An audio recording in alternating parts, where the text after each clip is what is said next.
"Turn around," the camp foreman said, filling the doorframe with his shoulders and the absolute certainty of a man who had never once been refused. "We don't take women in the yard." Delia Rourke set her traveling case on the muddy step, looked Warren Stiles square in the eye, and said, "I wasn't hired to stand in the yard. I was hired to fix your books. Now step aside." She had nothing left to lose. She had learned that 3 years ago in Victoria, the morning she watched her father's supply depot get boarded up by men carrying papers her father had signed without understanding. That was the morning Delia Rourke stopped being someone who waited for situations to improve on their own. If you have ever had to begin again with nothing but the knowledge that you survived the last time, stay with Dusty Roads until the very end, and leave a comment telling me where you are watching from. I want to know how far this story travels.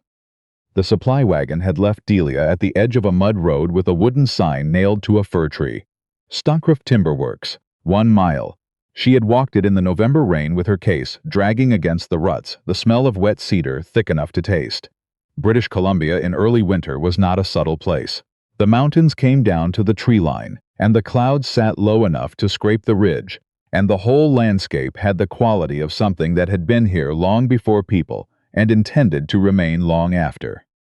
She had accepted the position without asking too many questions. The posting, accounts manager for a remote timber operation, had come through correspondence with something called the Stonecroft Operating Trust. The wages were fair. The terms were clear, and Delia, after 3 years of taking any work that put distance between herself and Victoria, had learned that fair wages and clear terms were rare enough to follow into the mountains, without requiring more explanation than that. She was within sight of the main camp buildings when she first noticed him. A man working alone at the edge of the mill yard, repairing a section of the timber chute that had cracked and pulled away from its supports. He had the build of someone who had done physical labor for years and lost all interest in appearing impressive about it. Nothing excessive in him. Everything directed. He worked with the particular focus of a person who gives their full attention to one task at a time and considers distraction an insult to the work. He did not look up when Delia stopped on the path. She stood there longer than she intended to. Then he did look up. His eyes were a gray-green that shifted in the flat, overcast light, the kind of eyes that took a moment to settle on and longer to look away from. He had the face of a man who had made peace with the weather and the silence, and did not require either to be different. "Lost?" he said. His voice was quiet, not soft, more like controlled, the way of a person who had decided long ago that words cost something and he intended to spend them carefully. "Looking for the office," Delia said. "Stonecroft Timber Works." He tilted his head toward the main building, straight on, left of the mill shed. "Thank you." He returned to the chute without another word, his attention entirely back on the work as though she had never been there at all. She walked on, but she glanced back once. He was already working. The foreman's name was Warren Stiles. He was a broad, organized man in his late 40s with a handshake that held on half a beat too long and eyes that assessed before they acknowledged. He looked at Delia, her traveling case, her age, the letter of employment in her hand, and made his opinion plain without stating it directly. "Accounts," he repeated, as though testing the word for structural weakness. "What kind of accounts experience?" 5 years managing purchase ledgers and supply contracts for a general goods operation in Victoria, Delia said. "Before that, 7 years working my father's books. He ran a distribution depot." Stiles looked at her for a moment that lasted too long. "Your father still in that line of work?" Something moved through her chest, the old compression. She had learned to carry it without showing it on her face. "He passed away," she said simply. "That's why I'm here." Stiles made a sound that wasn't quite a word and led her to the records room. The records room was where Delia understood immediately why she had been hired. It was not, in any meaningful sense, a room that had been managed. It was a room that had been used as a place to put things and then left alone. Crates of invoices from different years stacked without logic. Ledger books from different periods mixed together on shelves that buckled under the weight. A stack of timber sale agreements, actual legal contracts, being used as a surface for a coffee tin that had left a rust ring on the top document. Delia set her case down. She picked up the contract with the rust ring. It was a sale agreement for processed timber, dated 14 months ago, between Stonecroft Timber Works and a purchasing agent in New Westminster. The rate per thousand board feet was clearly stated. She looked at the corresponding ledger entry sitting open beside it. The figure was different, lower. The difference was written in pencil recently. "How long have the records been in this condition?" she said. "Long enough," Stiles said, which was not an answer. "And the person who managed them before?" "He left. Health reasons." He left her there with the crates and the rust ring, and the particular feeling of having walked into something considerably larger than an accounts position. That evening the camp hands gathered for supper in the long cookhouse, a rough timber building that smelled permanently of pine pitch and boiled coffee and the specific exhaustion of outdoor labor. Delia sat at the end of one bench, ate quietly, and watched. There were perhaps 25 men, various ages, various degrees of weathering. Stiles sat at the head of the center table and talked at length about productivity and standards and the expectations of the operating trust, which told Delia that he was a man who spoke loudest about the things he most needed people not to examine too closely. Then the door opened. The quiet man from the mill yard came in, pulled off his coat, and sat down at the far end of Delia's table without ceremony. He filled his plate and ate with the same directed attention he had given the timber chute. Stiles did not acknowledge him. He did not acknowledge Stiles. But something redistributed in the room when he arrived. A subtle shift in the quality of attention, like a second weight changing the balance of a scale without anyone naming it. A younger man beside Delia, 19 or so, with cracked knuckles and careful eyes, leaned slightly toward her. "That's Quinn," he said quietly. "Works alone mostly. Comes and goes when he likes. Nobody tells him schedule." "Why not?" Delia said. The young man looked at his plate. "Don't know exactly. Just the way it is. Nobody questions it." Delia looked down the table at the man called Quinn. At one point he noticed her looking. He didn't smile. He didn't look away either. He held her gaze for one steady moment, then returned to his supper. It was the least dramatic exchange she could imagine. It was also, for reasons she couldn't quite account for, the thing she thought about longest. She worked until midnight on her first night in the records room. What she found in those first hours was enough to keep her awake long after she stopped. The problem was not obvious. That was what made it dangerous. On the surface, the books looked merely disorganized. But Delia had spent 7 years working her father's accounts, and she knew how to read numbers not as what they said, but as what they did. The shape emerged slowly. Timber sale proceeds recorded at one rate in the formal ledger, paid out at a lower rate in actual practice. The difference, small per transaction, substantial accumulated, flowing into a holding account listed under a name she didn't recognize, a company called Stiles & Associates, registered in New Westminster. She was still sitting with the open ledger when she heard boots in the hall. Quinn stood in the doorway, not leaning on the frame, simply standing there with the stillness of someone who had stopped on purpose and was therefore stopped. "Late to still be at it," he said. "The mess is bigger than it looks," she said. He looked at the books spread across the table. Not casually, his eyes moved through the open ledger with the recognition of a person who already understood what they were reading. "When were these last properly managed?" she said. "Before Stiles took over that side of the operation," he said. "About 2 years ago." "What changed 2 years ago?" He looked at her. The lamp threw long shadows across the room. He had the expression of a man doing a calculation, not cold but careful, deciding how much honesty a situation could carry. "Things shifted," he said. "That's not an answer." "No," he agreed, "it isn't." He looked at the ledger once more. "Don't stay alone too late," he said. "Lock this room when you leave." Then he was gone.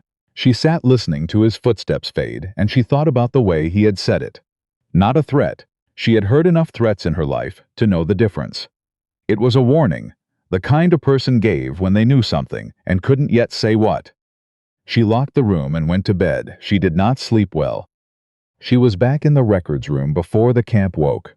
What she needed was the original land documentation, the Crown grant filings, the timber lease registrations, the ownership records that would tell her what Stonecroft Timber Works actually controlled versus what its current books suggested it was paying tax on. She found them in a crate under a broken stool in the corner, unsorted, mixed with supply lists from 4 years ago. She went through them methodically. Timber lease registration. original Crown grant, water rights filing, a secondary land purchase from 1882. Then she found a document that stopped her entirely. A transfer of lease rights, a legal instrument signed under the authority of the operating trust, dated 11 months ago. It transferred controlling interest in 340 acres of eastern timber lease to Stiles and Associates for $1. $1. Delia read it 3 times. She looked at the signature on the authorization, a name she didn't recognize. But there was a notary stamp and a registration number in the margin, which meant it had been filed. She was still holding the document when the morning bell rang across the yard. She found Quinn behind the mill shed, sharpening a blade with the slow, unhurried strokes of someone entirely at peace with the task. "I need to ask you something," she said. He set the stone down all right. "Do you know a company called Stiles and Associates?" The stillness that came over him was not the stillness of confusion. It was the stillness of a man who knew exactly what she was referring to, and was deciding in real time how to respond. "Where did you see that name?" he said. "The lease transfer documents," she said. 340 acres of eastern timber license, transferred 11 months ago for $1. She watched his face. "That land is worth considerably more than $1. "Yes," he said, "it is." "Do you know who authorized that transfer?" He was quiet. He looked at the blade in his hand, then back at her. "I know who signed the document. I don't know who arranged it. Those aren't the same person." "Not always," she said. "Quinn, if you know something about what's happening in these records, I need you to tell me. I was hired to manage the accounts for this operation. If someone is stealing from it—" "They are," he said quietly. She went very still. "They have been for at least 2 years. The sale proceeds, the workers' wages, the lease transfers. It's one operation." "And you've known this?" "Yes." "How long?" His jaw moved. "Long enough." Before she could ask the obvious question, why a timberhand would stay silent about ongoing fraud, Stiles's voice cut across the yard like a blade. "Quinn, I need that mill race repair finished before noon." Quinn picked up the whetstone. "We'll talk later," he said quietly. "Don't put that document back in the crate." He walked away, and Delia stood in the cold mountain morning with a stolen lease transfer in her coat pocket, and the certainties settling over her that she had stood at the edge of something like this before. Not this place, not this operation, but this shape, this smell, and the last time she had done nothing, she had lost everything. She was not going to do nothing again. Over the following week, she built a system. Early mornings in the records room, working in layers. Cataloging first, then indexing, then the slower work of comparison. She kept everything she flagged in a locked case she had brought in her traveling bag. She kept her work invisible. And she watched Stiles, who moved through the camp with the particular restlessness of a man maintaining several versions of events and unable to afford inspection of any of them. Kit Hannon, the young man from the cookhouse, brought her coffee on the 3rd morning without being asked. He stood in the doorway with 2 mugs and the posture of someone who had a reason for being there that wasn't the coffee. "Are you actually fixing the books?" he said. "I'm documenting the actual state of them," she said. "The real numbers." He wrapped both hands around his mug. He looked at the ledger. "The men were talking last night," he said. "Stiles told them you were sent to make the records look clean before an inspection. That you work for his side." Delia set her pen down. "I was hired by the operating trust," she said, "not by Stiles, not by anyone connected to Stiles and Associates." He looked at the floor. "Then, have you ever been paid less than your contract said?" The silence before he answered was its own answer. "We all have," he said finally. "Stiles told us the timber market shifted, that the trust had approved an adjustment. We didn't have papers to prove different." "Your original contract, what rate did it specify?" He told her. She found his entry in the ledger and held the book so he could see both figures, what his contract had promised and what had been written in pencil beside it. He read them. His expression went through several things in quick succession: confusion, then comprehension, then something older and harder that had no clean name. "That's mine," he said quietly. "Yes," she said, "it is, and I'm building the documentation to prove it." He looked at her for a long moment. "Does Quinn know?" he asked. The question landed with more weight than it should have, not because of what he was asking, but the certainty with which he asked it. As though Quinn were the variable that determined whether this was real. As though Kit Hannon, who was 19 and had never been told who owned the land he worked, already understood that Quinn was the axis around which the important questions turned. Yes, she said, he knows. Kit nodded slowly, like something had been confirmed rather than revealed. All right then, he said. What do you need from us? Something shifted in Delia's chest. Not sentiment, but the specific weight of understanding that what she was carrying was no longer hers alone to carry. Any documents you were given, she said. Original contracts, pay receipts, anything written about the wage adjustments, everything you have. I'll talk to the others, he said. Some of them kept their papers. Didn't know why at the time. Just felt like the kind of thing you kept. He left. Delia turned back to the ledger. Outside, the camp moved through its ordinary morning with the indifferent momentum of a working operation. Timber and men and machinery all proceeding as though nothing beneath the surface of the day was fracturing. That evening she found Quinn at his cabin on the upper ridge, a lamp burning in the single window and the door standing open against the cold in the way of a man who had nothing to hide. She knocked on the frame anyway. He stepped back to let her in without asking why she had come, which told her he had been expecting her. The cabin held exactly what was necessary and nothing more. A table, 2 chairs, a wood stove, a narrow bed, a shelf of books that surprised her. Not what she would have predicted: law, natural history, a well-used Bible, a volume on railway land grants. She pulled the chair across from him and sat down. Tell me who you actually are, she said. He set down what he had been reading. He was quiet for long enough that the fire in the stove made the only sound in the room. You already know something, he said. I know your name isn't only Quinn. She held his gaze. I heard 2 men outside the mill shed last night. They said the eastern lease parcels needed to be moved before the winter survey. They said the woman in the records room wasn't a problem yet, and they said to make sure the original 1883 wage ledger was out of reach before I reached that section. She watched him steadily. I've already found the 1883 ledger, she said. I've already copied what matters. But Quinn, those men weren't worried about the accounts. They were worried about me finding something that would hang someone. That isn't wage fraud. That's something larger, and I can't do what needs to be done with what I have alone. He stood. He went to the shelf and from behind the volume on railway land grants removed a folded document. He placed it on the table in front of her. She unfolded it. It was a letter from the Dominion Lands Office in Victoria, addressed to Quinn Alistair Blackwood, Stonecroft Timber Works, British Columbia. She read the name twice. Then she looked up at him. He was watching her with those gray-green eyes that she now understood were not simply the eyes of a man comfortable with silence. They were the eyes of a man who had been waiting, with considerable patience, for exactly this moment. Blackwood, she said. Yes. This is your operation. Yes.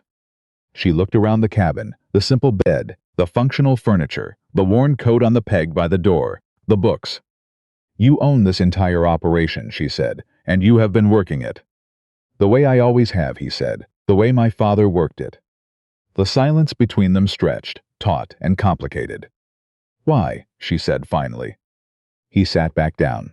Because when I came back from Toronto 3 years ago, I had spent 4 years in the East learning the legal structure, the business side, what it meant to hold a crown grant in a territory where the CPR changes the value of everything overnight. The first thing I found when I returned was that Stiles had cut wages across every position on the payroll. The men were afraid to say anything because he controlled the contracts. He looked at the fire. I could have announced myself, dismissed him, started over. But I had seen what happens when you move before the evidence is secured. Stiles had a business partner in New Westminster with legal contacts. If he knew I was coming for him, the paper trail would disappear before anyone could act. I had watched him do exactly that to another operation 2 years before I returned. So you hid yourself, she said. I worked, he said. I watched. I learned what was being taken and from whom. And then I arranged for someone with proper accounts experience to be hired through the trust. The air left the room slowly. You arranged for me to be hired, she said. I requested the trust extend the offer to you specifically, yes. You knew who I was. I knew you had managed accounts for 7 years. I knew your father's depot in Victoria was taken through a fraudulent partnership agreement in 1881. I knew that you understood, from your own life, not as an abstraction, exactly what a falsified transfer document looks like. He met her eyes. I needed someone who would recognize what was in those records and know it for what it was, not from textbooks, from experience. Something moved through her that was not quite anger, though anger was part of it. There was something between manipulative and extraordinarily calculated, and she hadn't yet decided which mattered more. You recruited me without telling me what I was being recruited for, she said. Yes. You don't get to decide what I'd have been willing to do. She looked at him directly. You don't get to make me part of something without giving me the information to make that choice myself. You're right. He said it without defense, without softening. That was wrong, I'm telling you now. She stood. She crossed to the small window and looked out at the dark where the ridge fell away to the valley below, the mountains beyond it pale and enormous under cloud. Her father's depot, the same method. The same slow substitution of one document for another until everything a person had built was standing on paper that belonged to someone else. She turned back. What do you need from me? She said. Something shifted in his posture. Not relief exactly, more like the posture of a man who has been carrying something at considerable effort and has just been offered help carrying it. Everything in those records, he said, documented, cross-referenced, impossible to dismiss. How long do we have? Stiles's partner arrives from New Westminster in 18 days. If we don't have a full case filed before then, the remaining lease documents get moved and the trail goes cold. She thought about the scope of what she had uncovered, and what she suspected remained. I need access to everything, she said, including documents you haven't shown me yet. You'll have them. And I need you to understand something. She looked at him steadily. I'm not doing this for you. I'm not doing this for Stonecroft. I'm doing this because the men who have been robbed on this property deserve someone to fight for them, the same way nobody fought for my father. He held her gaze. I know, he said quietly. That's why I asked you. She picked up her coat. We start tomorrow, she said, first light. She walked back down the ridge with the cold mountain air on her face, and the knowledge settling over her that she was no longer simply organizing someone else's records. She was building a case, and this time the fraud was not going to win. She did not sleep that night. She lay in the narrow bunk and thought about what it meant to be used without being told you were being used, and about the specific quality of a man who had done it not carelessly, but with the kind of care that made it worse, and somehow also better at the same time. Quinn Alistair Blackwood, owner of Stonecroft Timber Works and 2,000 acres of British Columbia mountain land, working the mill yard beside the men whose wages were being stolen, because there was no other way to understand what was truly being taken. By the time the first sounds of the camp came through the walls, she had been in the records room for 2 hours. What she found in the Eastern lease documents changed the shape of everything. The transfers were not random. Each one moved a specific parcel, always parcels with waterway access, always parcels adjacent to the previous one, and together they formed a continuous corridor running from the eastern boundary of Stonecroft's Crown Grant to the completed roadbed of the Canadian Pacific Railway. Stiles was not skimming from a timber company. He was assembling a land corridor to sell to the CPR for expansion of the mountain yards. Land adjacent to a mainline railway in British Columbia was worth 10 times its timber value. More in the mountains, where the rail companies were still acquiring terrain for switching yards and maintenance facilities, and the small towns that always grew up around them. Without Stonecroft's eastern parcels, the corridor had a gap. With them, it was complete. Delia sat back and looked at the map she had sketched from the lease boundary descriptions. Then she took the lamp and went to find Quinn. The lease transfers aren't about timber, she said when he opened the cabin door. He stepped back to let her in. No. You already knew about the CPR corridor. I suspected it. I didn't have documentation that the sequence was deliberate until he looked at the papers in her hand. Until now. She spread them on the table. He studied the pattern without speaking. He needs 2 more parcels, he said. Yes. Which is why Farwell is coming early. The winter survey locks the boundary markers under snow until spring. If those parcels transfer before the survey, the corridor is complete, and Stiles and Farwell have what they need to sell to the CPR for a sum that makes everything else they took look minor. He was quiet. And every man on this payroll loses his position when the operation is dissolved, she said. And every family holding a contract under the Stonecroft name loses their agreement. How long do we actually have? He said. She told him about the telegraph receipt she had found in the waste bin behind the main office. Farwell wasn't coming in 18 days. He was coming in 9.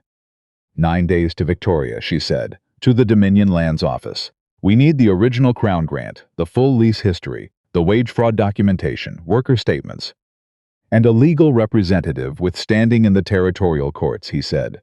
A formal contestation of the fraudulent transfers. If we file before Farwell arrives, any further transfers are frozen, and the evidence is already in the court's possession.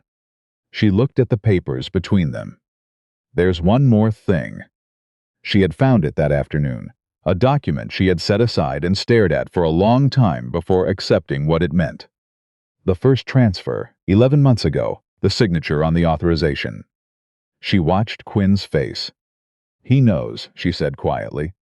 He went still, not the stillness of confusion. You signed the first transfer, she said. He looked at the table. Yes. Under what understanding? That it was a routine administrative restructuring of the Eastern holdings under the trust. Stiles presented it alongside standard filings. I signed it without reviewing the boundary description carefully enough. She sat back, the full shape of it settled over her now. Stiles had Blackwood's signature on the originating document. If this came to court, he would claim owner authorization from the beginning, would argue that Quinn was complicit, or at minimum a willing participant who had later invented the fraud narrative to protect himself. There's a way, she said slowly. He looked at her. Every transfer after the first was executed without your knowledge or your signature, she said. If the court can see the pattern, that the first transfer was a one-time document used to manufacture false precedent, followed by 6 additional transfers that never sought your authorization again, then the absence of your signature on everything that followed is itself the evidence. A legitimate restructuring would have required ongoing documentation. The fraud required him to never come back to you. The pattern of subsequent transfers without your involvement is not just evidence of fraud. It is the proof that the first signature was obtained through misrepresentation. Silence. He was watching her with that dark measuring quality she had come to understand was not coldness. It was the expression of a man carrying a great deal and long practiced at not showing it as burden. That's the argument, he said. That's the argument I have to build, she said, in 9 days. She stood, put on her coat. Quinn. She stopped at the door. What I did, bringing you here the way I did, I'm not going to defend it, but I need you to understand something. He held her gaze with the steady gray-green look that she had not found a way to be entirely unmoved by. Every choice I made in arranging this, I made because I believed you were someone who would see it through. Not because you had to. Because you understood what it costs when nobody fights back. She thought about her father. About the morning she had walked into a building that no longer legally bore their name, and understood for the first time that a signature could be used as a weapon against the person who made it. I understand it, she said. That doesn't make what you did right. No, he said, it doesn't. She walked out into the cold dark. Kit Hannon arrived at the records room the next morning with 11 men behind him. They filed into the space and stood with their original contracts held in their hands, and the expression of people who have been carrying an injustice in silence for so long that finally having somewhere to hand it is almost more than they can manage without their composure giving way. Tell me your name, Delia said to the first man, and tell me exactly what your contract specified. She worked through all 11. By noon she had 11 sworn statements. By that afternoon she had cross-referenced every statement against the corresponding ledger entries. By evening she had a documented record of systematic wage fraud, irrefutable, cross-referenced, impossible to dismiss as accounting error. Quinn appeared in the doorway. Stiles saw Kit bringing the men in this morning, he said. He sent a telegraph this afternoon. I found the receipt copy in the waste bin behind the main office. Delia set the documents down. Farwell. Most likely. How much does that change? Quinn's expression was steady, but she had learned to read what lay beneath the faint tensions around his eyes. We may not have 9 days anymore, he said. She looked at the document set in front of her. 11 statements, 3 years of financial records, the lease sequence, the CPR corridor map. Not everything she had planned to build, but perhaps enough. How fast can you have horses ready? She said. He looked at the documents, then at her. Before you are, he said. Tomorrow before first light. She reached into the bottom of the strong box and lifted out the document she had set aside from the beginning, the lease transfer with Quinn's signature. She held it for a moment, then she placed it deliberately at the center of the document set. A weapon only worked in the hands of the person holding it. She intended to take it out of Stiles's hands before he ever had the chance to raise it. They rode out in the dark before the camp stirred. The cold was the particular cold of mountain November, not hostile exactly, but entirely unambiguous about what it expected from a person. Quinn had 2 horses ready and saddled without discussion. He handed her the reins without speaking. She took them without asking questions. They moved out through the gate at a pace that meant business. Quinn rode beside her rather than ahead. She noticed that.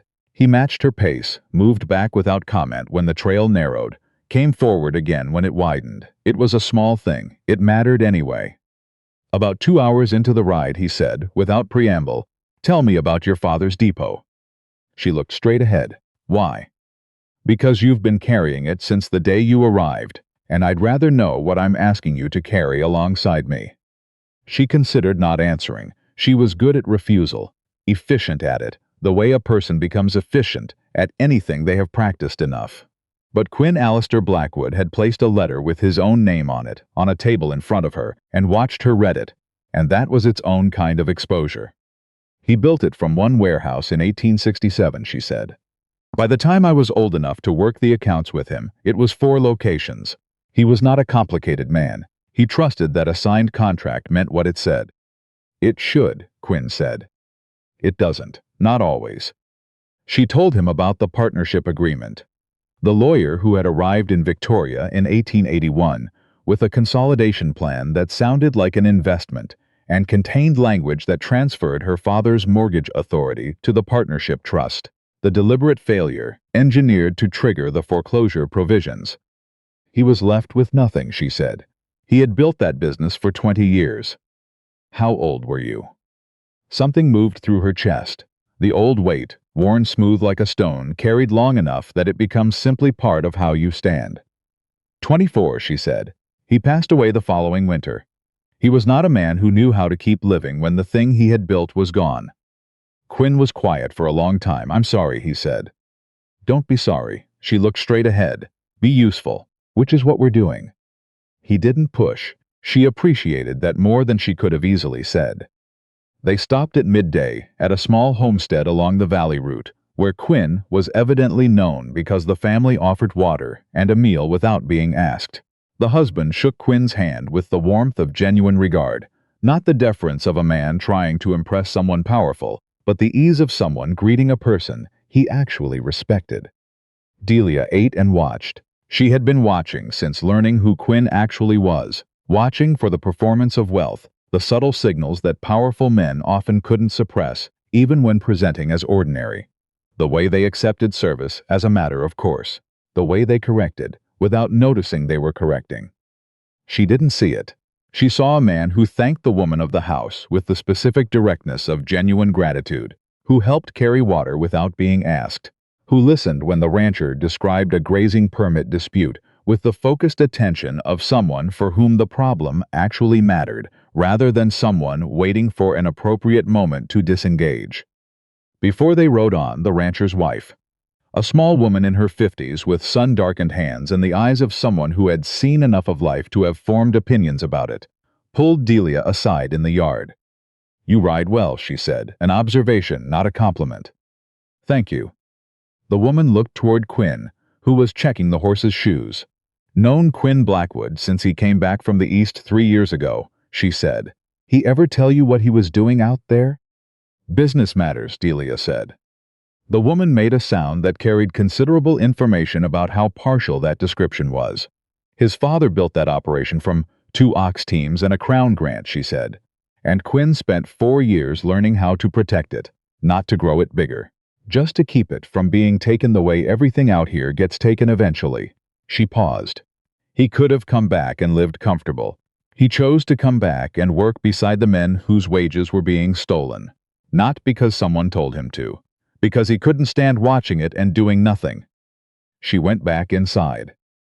Delia stood in the yard for a moment, with that information settling into her understanding of the man currently checking horseshoes, with the same quality of attention he gave everything. It didn't resolve the complicated feeling she had about being brought here without full disclosure, but it added a dimension to it that she hadn't been ready to account for before. They were back on the road and moving fast when Quinn said, without lead-in, "Stiles knew your background before you were hired." Delia looked at him sharply. "He knew about your father's depot," Quinn said. "He has contacts at the county registration office in Victoria. He found the Birch foreclosure and the Rourke name on the transfer documents. He mentioned it to his business partner in a telegraph 2 weeks before you arrived. I heard it from a man who was near enough to catch the conversation without being seen." "What exactly did he say?" Quinn kept his eyes on the trail. He said a woman who had lost her family business to a fraudulent foreclosure scheme would be too personally invested to be objective, that she could be discredited as biased if she found anything significant. Delia absorbed this. "He planned for me to find the fraud," she said slowly. "He planned for you to find enough to become a problem," Quinn said, "and then for your personal history to be used to dismiss whatever you found. A grieving daughter with an axe to grind. It would play reasonably well before a sympathetic magistrate." "Except he didn't account for the scope of what I'd find," she said. "He didn't know I was involved at all," Quinn said. "As far as Stiles knows, I'm still a timber hand who keeps to himself and minds his own yard." Delia thought about the document sequence she had assembled, the way she had structured it. "My history doesn't discredit me," she said. "It makes me more qualified. I know what this fraud looks like because I have lived inside its consequences. That's not bias, that's expertise." "That's the argument," Quinn said.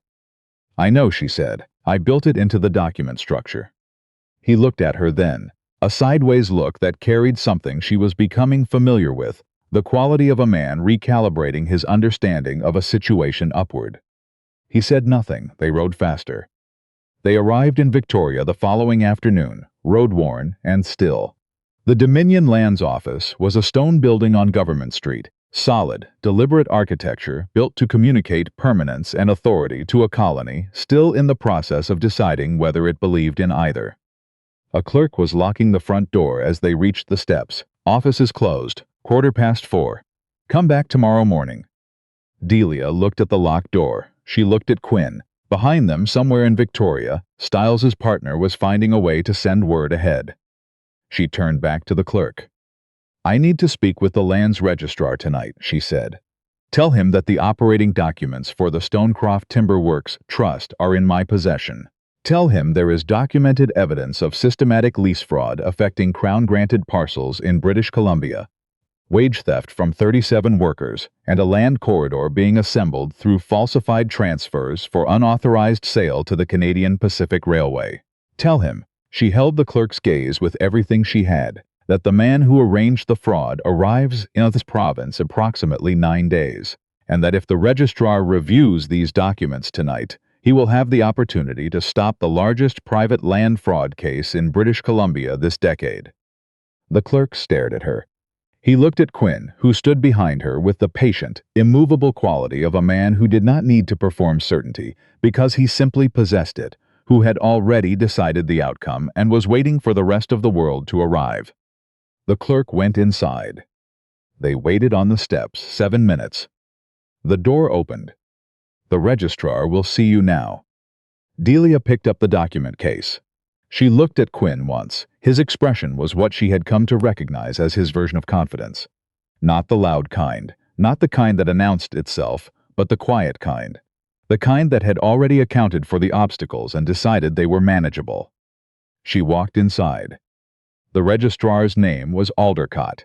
He was 60 precise in his movements, with the eyes of a man who had spent 30 years listening to people tell him what they believed was true and learning to distinguish that from what actually was. He looked at the first document Delia placed in front of him. He looked at it for a long time without speaking. Then he looked up at her. "Sit down," he said. She sat. Quinn took the chair at the wall, not at the table, not inserting himself into the presentation. Present in the way of someone who understood that this was Delia's moment to carry, and was there to hold the space around it. She walked Aldercott through the document sequence exactly as she had structured it. The wage fraud first, because it was the most immediately human and the hardest to dismiss. She laid the original contracts beside the secondary ledger, side by side, and let him see the divergence without narrating it, because a man of 30 years' experience did not need narration. He needed evidence organized well enough that his own intelligence could move through it freely. He moved through it. He asked 4 questions in the first 30 minutes, all precise, all technical. Delia answered each without hesitation and with specific document references, because she had anticipated every one of them on the ride and organized the supporting materials accordingly. Aldercott made a sound that wasn't quite a word and continued reading. When she reached the lease transfer sequence and placed the CPR corridor map beside the 6 transfer documents in chronological order, Aldercott stopped. He looked at the map. He looked at the transfers. He looked at the map again. "This is a deliberate land assembly," he said. "Not a question, recognition." Executed over 11 months, Delia said, through 6 fraudulent transfers targeting parcels with documented waterway access and railway adjacency. The corridor, when complete, connects the eastern boundary of the Stonecroft Crown Grant to the CPR main line. Current market value to the railway, conservatively $40,000 to $60,000. Aldercott set down the map and looked at her with an expression that had shifted from judicial assessment to something closer to controlled anger. The particular anger of a man who had built his life on the proposition that property law meant something and was confronted regularly with evidence that certain people disagreed. "The worker statements," he said. She placed them. He read each one slowly, every name, every account, every figure. When he finished the last one, he set it down and did not speak for a moment. 37 workers, he said, over 20 months. The total in underpaid wages calculated against their original contracts represents approximately $4,200. He looked at the bottom of the document case. "You saved something for last." Yes, she placed it. He looked at the lease transfer with Quinn's signature. He read it completely. Then he looked past Delia at Quinn against the wall. "Mr. Blackwood," Quinn said quietly. "Quinn Alistair Blackwood. The operation is mine." Aldercott absorbed this without visible surprise, or rather with the practiced absence of visible surprise that long experience produced. "You signed this document." "Under misrepresentation," Quinn said. "My operations manager presented it as a standard administrative restructuring of the Eastern holdings under the trust. I had previously granted him authority to execute routine administrative matters on behalf of the trust. He used that standing authority to characterize a fraudulent lease conveyance as a routine filing. And the subsequent transfers were executed without my knowledge or authorization. The first document was used to establish a precedent of owner cooperation that he cited in every subsequent filing. After that first signature, he never came back to me. A legitimate restructuring would have required ongoing documentation. The fraud required him to disappear." Aldercott looked between them. "You assembled this case together." "Yes," Delia said. He looked at her steadily. "You have a personal connection to this type of fraud." She met his gaze. "My father's business in Victoria was taken through an identical mechanism in 1881. That experience does not compromise my analysis of these documents. It qualifies it. I know what this pattern looks like because I have lived in what it leaves behind. That is not bias. That is expertise." Aldercott held her gaze for a long moment. Then he picked up the entire document set and squared it neatly against the table. "I need 2 hours," he said. "There's a hotel 2 blocks north that serves a reasonable supper. Come back at 8 o'clock. I will have my clerk send for the constabulary." The hotel supper was the first real meal either of them had eaten in 36 hours, and Delia ate with the focused efficiency of someone refueling rather than dining. Quinn ate with the same unhurried quality he brought to everything, except that tonight his eyes moved across the room periodically, with the specific attention she recognized as watchfulness. "They'll find us here," she said. Yes, but they can't act openly in Victoria with the constabulary already alerted. The risk is too high for what they're hired to do. He set down his fork. There's something I didn't tell you before we left, he said. Stiles didn't move his partner's arrival up randomly. He moved it because he telegraphed that the records were being investigated. But the question is what exactly he told him. Briggs doesn't know. Stiles, she corrected herself. Stiles doesn't know the full scope. He knows you were in the records room, Quinn said. He knows you rode out with me. She stopped. The implication settled over her. He knows the timber operations owner left with the records clerk, she said slowly. Which means Farwell knows this isn't a routine accounting complaint. Which means Farwell may not be coming by stage, Quinn said. If he rode directly from New Westminster instead. The hotel door opened. Both of them looked. It was not Farwell, it was Kit Hannon. He was road-worn in the specific way of someone who had ridden very hard for a very long time and had crossed a room with the urgency of a young man carrying news he knows changes everything. Quinn, Kit said, dropping into the chair across from them. Stiles locked the bunkhouse last evening after you left. Told the men you'd stolen documents belonging to the operation and the constabulary would be dealing with it. Delia went still. 3 men believed him, Kit said. The rest of us didn't. He looked at her, and before I left, I went back through the bunkhouse records box. Found this. He reached inside his coat and placed a document on the table. Delia picked it up. It was a letter on Stiles and Associates letterhead dated 5 months, addressed to Warren Stiles. She read it. Her face went very still. Quinn, she said. He took the letter from her and read it. The letter contained instructions regarding the timeline for the final lease parcel transfers, specific document language to use, and one specific instruction regarding the existing records. If a thorough accounts review was initiated by any party, Stiles was authorized to destroy the secondary wage ledger and the 1882 boundary survey documents. Written authorization to destroy evidence, dated 5 months ago, before Delia had ever been hired. Which meant Farwell had anticipated a records review, had planned for it, had put a destruction order in place as contingency before any threat had materialized. He expected someone to look, Delia said. He expected to be able to control what they found, Quinn said. She was already standing. The secondary wage ledger. The 1882 survey. The 2 original documents she had photographically memorized, but whose physical copies, with their notary stamps and original ink, were sitting in a records room where Warren Stiles was currently operating under a written destruction order. She looked at Kit. The 9 men at the livery. How fast can they ride? Kit blinked. Fast enough. Will they go back to the camp tonight and secure those documents before Stiles acts on that letter? He looked at her for exactly 1 second. Yes, ma'am, he said. Every one of them. Then go now, she said. Don't stop here. The secondary wage ledger has a brown cover. Second shelf from the bottom on the left side of the records room. The 1882 boundary survey is in the strong box. You need both physical originals. Everything in that room I marked with red cord. I know the room, Kit said. Don't let Stiles see you until after you have them. If he sees you first, it's over. Kit was moving before she finished the sentence. The hotel door swung behind him. Delia sat back down. Quinn was watching her. You're betting on whether Kit and 8 timber hands can reach that records room before Stiles acts on a destruction order he's had in his pocket for 5 months, he said. I'm betting on the men you spent a year working beside, she said. Are you confident in that bet? He looked at her steadily. Yes, he said. Then we go back to Aldercott at 8 o'clock and we tell him about the destruction order. And we request that he include it in the contestation filing tonight.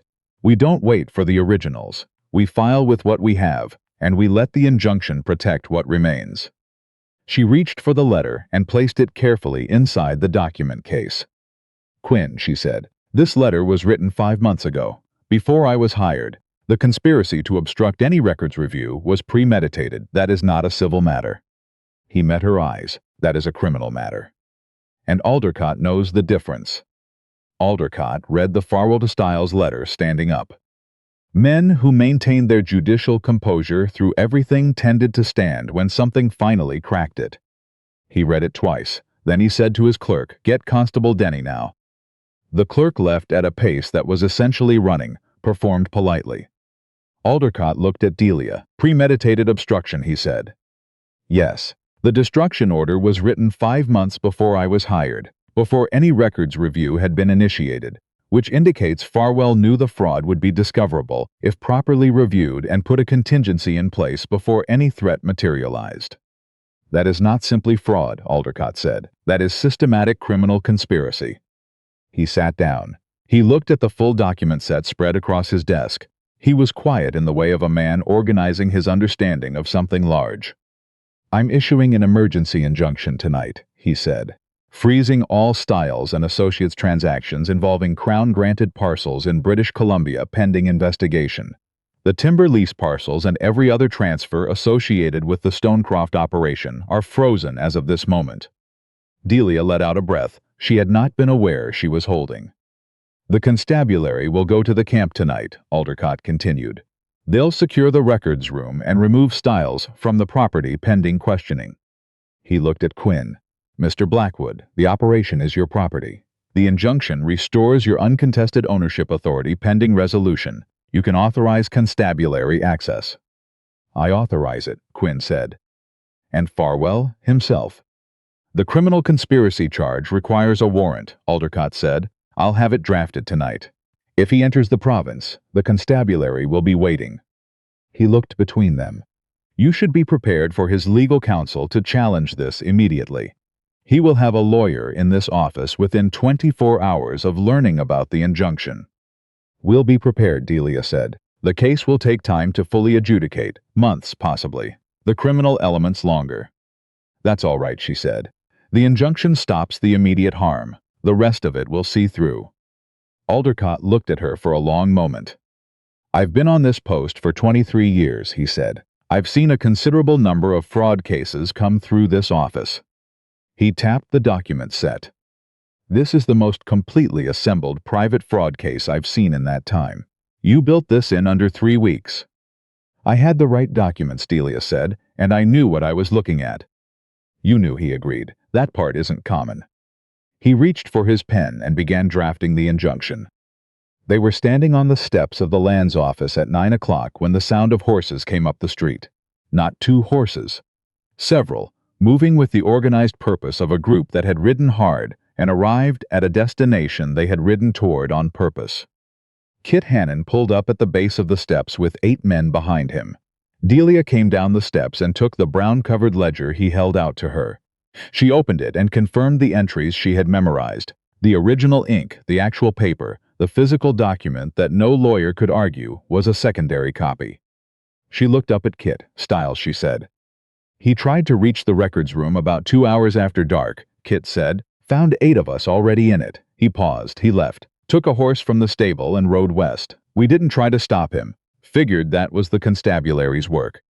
It is, Delia said. The constabulary is already on their way to the camp. Kit nodded. He looked tired in the deep way of someone who had done something that cost real effort, and also relieved in the way of someone who had made the right choice and knew it. The men who stayed behind, he said, the ones who believed Stiles. They'll be all right. Quinn had come down the steps and was standing just behind Delia. Nobody loses their position over believing the wrong person once, he said. Kit looked at him. Looked at the man he had known as the quiet hand who fixed the mill race and ate at the same table. There was something in Kit's face that was complicated and honest and entirely 19 years old. The men were talking on the ride back, Kit said carefully, about who you actually are. Yes, Quinn said. Were you always? Yes. Kit was quiet for a moment. You ate with us every night, he said. Yes. And you knew the whole time what was being taken from us. I knew, and I was working to stop it in a way that would hold, permanently. Kit looked at the ledger in Delia's hands, then at the lands office building behind her, then back at Quinn, with the expression of a young man adjusting a picture of a person to accommodate information that changes its scale. From his expression, the adjustment had made Quinn larger. All right, he said. The word carried everything he wasn't saying. What happens now? Now you and the men get some sleep, Quinn said. Tomorrow we ride back, and then we make sure everyone on that property gets everything they're owed. They rode back toward the camp the following morning, a larger group now. The constabulary's deputy rode with them, carrying the injunction documents and the arrest warrant for Warren Stiles. 2 hours into the return ride, they encountered a northbound coach at the junction of the main territorial road. The coach had stopped, not for a scheduled rest. It had been stopped by the provincial constable who stood beside it with 2 deputies, speaking to a man through the open window. Quinn went very still beside her. "Is that him?" Delia asked quietly. "Yes," he said. Victor Farwell stepped out of the coach under the constable's instruction. He was a well-dressed man in his 50s, with the groomed confidence of someone accustomed to his authority being respected. He looked at the constable with the expression of a man who had dealt with legal obstacles before and intended to deal with this one the same way. Then he saw Delia. He looked at her with the specific assessment of a man encountering something he had planned for and finding it had arrived from a different direction. Then he looked at Quinn, and his expression changed, because he had expected the quiet timber hand.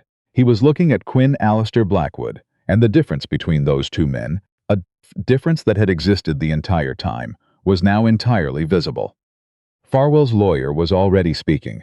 Delia heard the words emergency injunction and procedural irregularity and insufficient grounds, and she recognized them as the vocabulary of a man buying time. She rode forward. She stopped beside the constable and reached into the document case and produced a copy of the injunction. Aldercott's signature, the Dominion seal, the authority of the Crown made physical and undeniable. She handed it to Farwell's lawyer. The lawyer read it. His expression went through 3 stages in roughly 10 seconds. Confidence, then recognition, then the controlled blankness of a professional managing the discovery that the case he had been briefed on was significantly different from the case in front of him. Farwell said very quietly, "To no one in particular, how much does she actually have?" The lawyer looked up from the injunction. "All of it," he said. "Your client," Delia said, "because she was there and she had built this case, and she was not going to be quiet at this particular moment, owes 37 workers $4,200 in underpaid wages. He owes the Stonecroft Operating Trust 6 restored lease parcels. He owes a provincial court a complete accounting of every transaction connected to Stiles and Associates across every property in British Columbia." She looked at Farwell directly. "And he owes every family whose land passed through his mechanisms the specific knowledge that this time it didn't work. Because this time someone was paying attention." Farwell looked at her. For one moment something real moved through his expression. Not remorse, not guilt exactly, but the specific recognition of a man who had built his operation on the assumption that ordinary people didn't fight back, confronting the evidence that this assumption had failed. Then his expression closed and he turned to his lawyer, and the machinery of his defense began in earnest. But the injunction was already filed.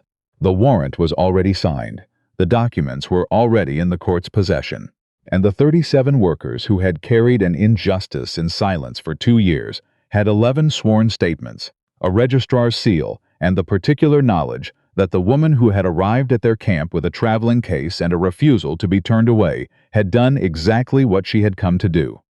Kit Hannon, sitting on his horse behind Delia, watched Victor Farwell being taken into the constable's custody. He said nothing, but he straightened in his saddle in the particular way of a young man who has just seen something he needed to see.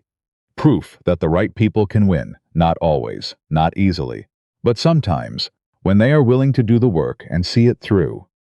Delia turned her horse back toward the mountain road. Quinn rode up beside her. For a while they rode in the kind of silence that had moved past uncomfortable and arrived somewhere else, somewhere that felt, unexpectedly, like rest. "You said this time someone was paying attention," Quinn said. "Yes." "You met yourself." "Yes." He was quiet for a moment. "For what it's worth," he said, "they were lucky it was you."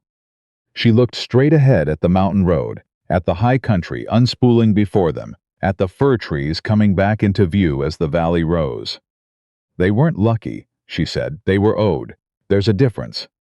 He said nothing to that, but she felt him look at her. And the quality of that look, steady, specific, the look of a man who has arrived at a clear understanding of something important and is content to hold it without announcing it, was something she allowed herself to feel without immediately converting it into a task that needed completing. just for a moment. Then they rode on toward the mountains. The ride back took most of the day, and nobody talked much. There are kinds of exhaustion that don't need conversation, and everyone in that group was carrying the specific weight of people who have done something real, and are still in the process of understanding what it cost them and what it had returned. The camp came into view in the late afternoon. It looked different than it had on the day Delia had arrived, or perhaps she simply looked at it differently now. The three men who had believed Stiles's version of events were standing in the yard when the group rode in, awkward, uncertain, waiting to find out what it meant that they had chosen wrong. Quinn dismounted and walked over to them. He didn't make them account for themselves. He didn't stand there and let them feel the weight of it. "I know what Stiles told you," he said. "I'm not holding it against you. If you want to stay on, you stay. Same terms as before, plus back wages owed." The oldest of the three, a man named Covell who had been at the camp for 5 years, and whose face carried the expression of someone who has just been treated better than he deserved, said very quietly, "Thank you, Mr. Blackwood." Quinn looked at him. "Quinn," he said, and that was the end of it. Delia watched this from where she stood by the horses and felt something settle in her chest that she hadn't realized had been unsettled, a kind of proof she hadn't known she needed, that the man she had been riding beside was the same man whether he was sharpening a blade in the mill yard, or accepting a court injunction, or deciding without ceremony that grace was cheaper than punishment and more durable. That evening, for the first time since Delia had arrived at Stonecroft, the cookhouse felt different. The same long tables, the same wooden benches, the same smell of coffee and fire and years of use, but the quality of the air had changed. Something held tight under pressure had finally released. Men who had eaten in the careful silence of people who didn't know how much they could say now talked at a normal volume. Kit Hannon was at the center of it, telling the story of the ride to Victoria and back to the men who hadn't been there, and the story was already acquiring the slightly larger-than-life quality that good stories accumulate naturally, not because Kit was embellishing, but because the truth of what had happened was genuinely larger than most things that happen to most people, and the telling was still catching up to the reality of it. Delia ate at the end of the table. Quinn sat across from her, which he had not done before. He had always taken the far end alone, equidistant from everyone. Tonight he sat directly across from her without explanation, and ate in his customary focused quiet. At one point, without looking up, he said, "The Dominion Lands Office will schedule the full evidentiary hearing within 60 days. Aldercott's clerk sent a preliminary notice." "I know," she said. "You'll need to be present to testify." "I know that, too." He looked up. "You're not planning to leave before then," he said, framed as an observation. But she heard the question underneath, careful, specific, the question of a man who did not ask things he couldn't manage the answer to. "I have a job here," she said. "The records are still in the process of being properly organized. That's not finished." "No," he agreed, "it isn't." He went back to his supper. Across the table, Kit had reached the loudest part of his story, and the cookhouse filled with the sound of men laughing. Genuine laughter, the kind that had nothing performed about it, that came from the release of tension held too long. Delia looked at her plate.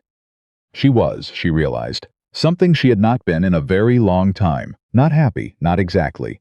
Not yet.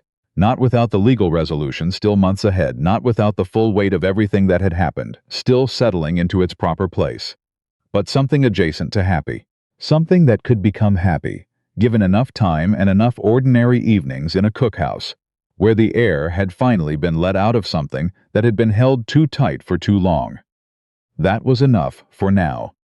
The full determination from the Dominion Lands Office came the following spring. The lease transfers were declared fraudulent and void. The 6 Stonecroft parcels were restored to the Crown grant. Wage restitution was ordered for all 37 workers, with interest. The Stiles and Associates operation was dissolved and its assets directed toward the restitution fund.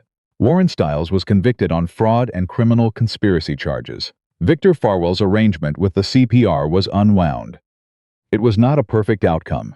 Perfect outcomes existed only in stories that valued tidiness over truth. There were men who had worked 2 years at reduced wages that no court order could fully compensate. There were families in Victoria and elsewhere who had signed documents they didn't understand, whose situations no single case could repair. There was a woman whose father was still gone, whose supply depot was still in other hands. The law returned what it could, the rest you carried forward and used. On the first warm morning of April, Delia stood above the valley, on the upper ridge where the mountain opened and the whole of the Stonecroft land spread below.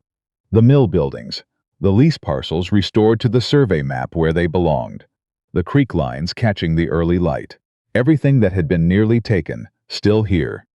Quinn stood beside her. He did not say anything about what they were looking at. He had stopped needing to narrate things to her sometime around the second week of building the case, around the point when she had looked at the document with his signature and said there's a way rather than there's a problem. That had been, she thought, the moment. She turned to look at him. "Ask me something," she said. He looked at her with those gray-green eyes she had long since stopped trying to read quickly. "Stay," he said. One word, exactly what it meant. No decoration, no elaborate argument, no performance. The kind of word that carries everything because it has been reduced to precisely what it is. She looked back at the valley, the mill, the morning.